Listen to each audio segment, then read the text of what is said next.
So I've been playing DINO STALKER.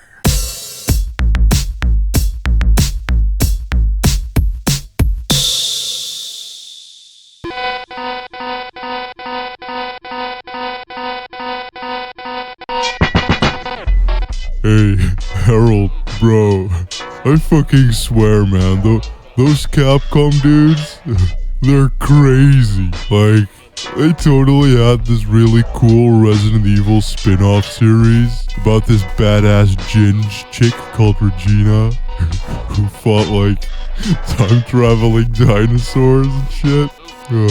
They played like Resident Evil as well, with the traditional survival horror stuff.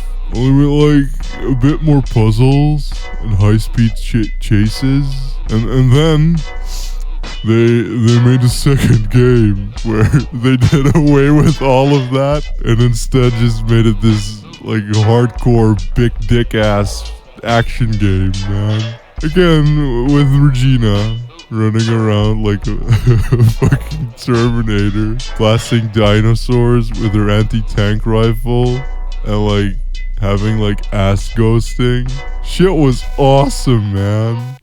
Yo, you guys! They made a new Dino Crisis game!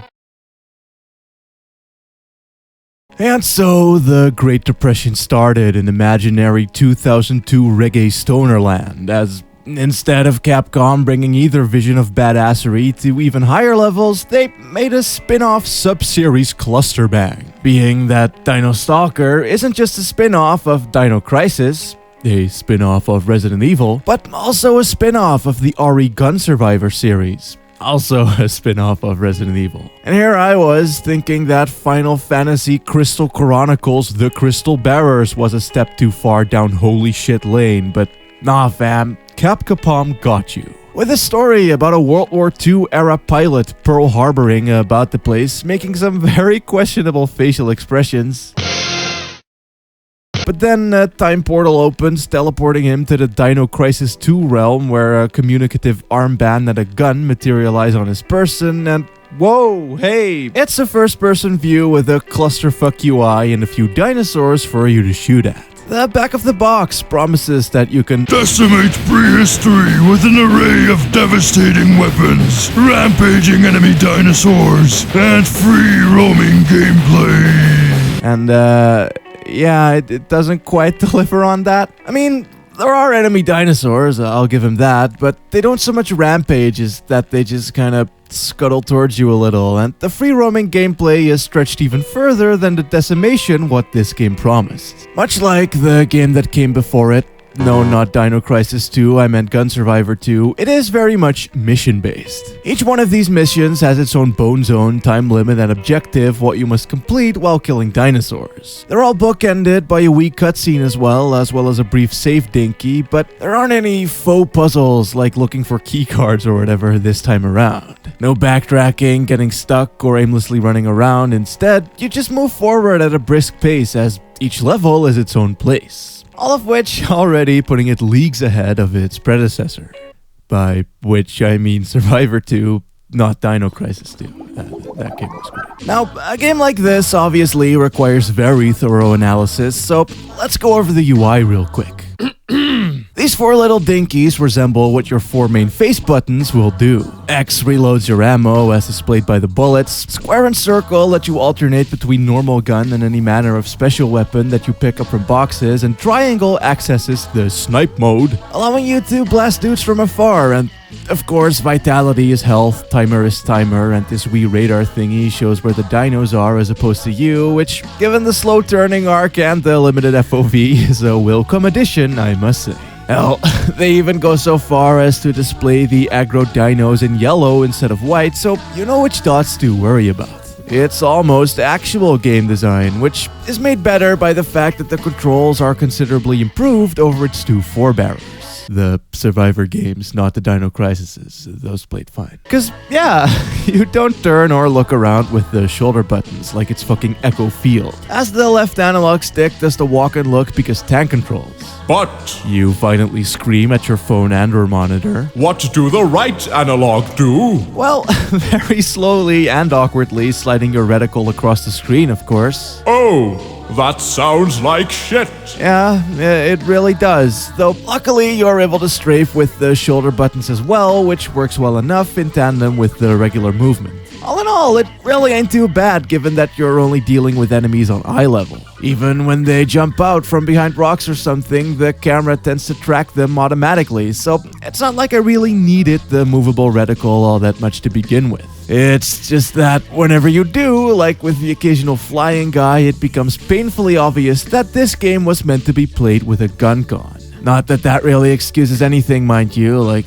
if you're gonna release a game on a console, I don't think it's too unfair to expect it to play well on said console, but in a weird way, it almost kinda sort of makes the game more engaging. I mean, it would have been a total piss take had all enemies been easily hittable. The shooting feels quite satisfying as it is, with plenty of noticeable kickback both on the shooter and the shootee's behalf, and shit also has that classic Capcom beef to it, so when you see a mad angry dino dick edging his way towards you as you struggle to get him into frame properly, it's doubly as rewarding when you manage to scatter his ass over the remaining landscape. It's that same balance between feeling in control and feeling powerless that made the original Resident Evil so damn compelling, just without any of the actual balance. Though in either case, barely clearing a high-octane explosion-filled boss fight with only 2 seconds left on the clock and fuck all health items left to fuck feels pretty fucking great.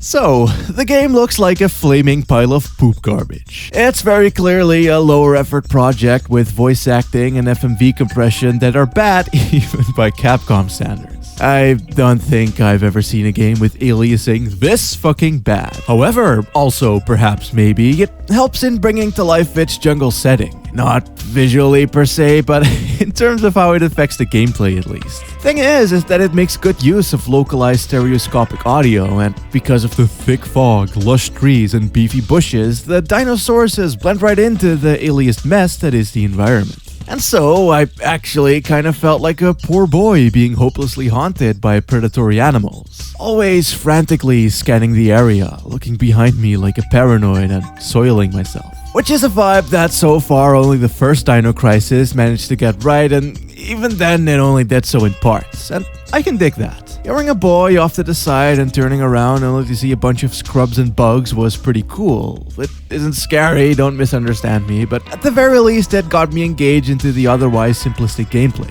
After that, a ton of crazy big dick events and set pieces, and you more or less end up with a shitty, dumb, stupid, awkward, and mostly bad first-person low-budget Capcom Uncharted with dinosaurs.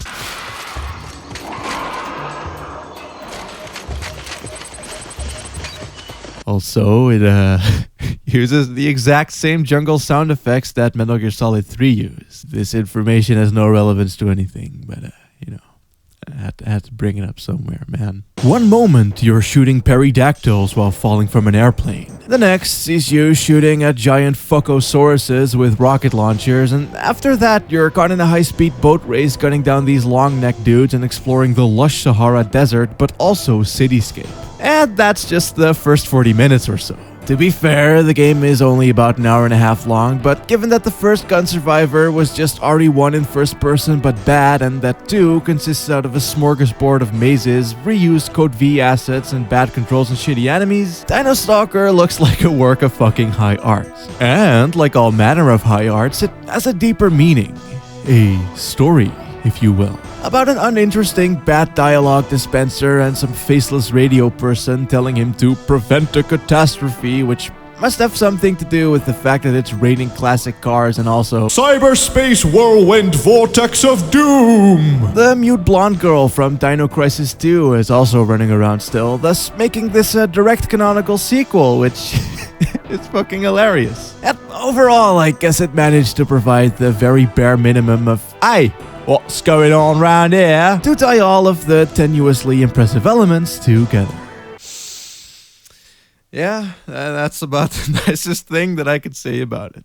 Now, when I reviewed the last game in this series not referring to Dino Crisis but to the Gun Survivor franchise, I pretty much concluded that the game was a lazily made, poorly controlling, unsolvable piece of poop garbage. But I did praise it for one thing, which was its optional bonus dungeon crawler mode that, while still containing the god-awful controls and horrible game feel, was a pretty cool concept with fun level design and stuff. And so, considering that Dino Stalker is literally actually 1 fucking hour long, this begs the question, does Dino Stalker 2 also have a cool extra game mode? No. But all things considered, it is a pretty okay little action game, and none of those things considered, it's a bad game, don't play it. But all of that's down to perspective and stuff, man. Big improvement over the other two, at least, the Gun Survivor games, not the Dino Crisis, though it is also better than Dino Crisis 3 for whatever that's worth, or at least I'd rather play this again than play that ever, so yeah, there you go. Capcom would of course follow this game up with the infinitely better but still quite awkward to play RE Dead Aim, and after that the Gun Survivor series laid its head to rest. Only for it to never be heard from ever again.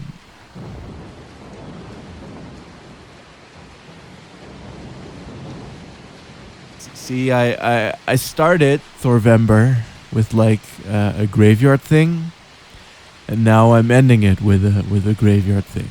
So it's like a narrative technique that I use there. It's big boy stuff and big girl stuff. Serious shit, man. Yeah.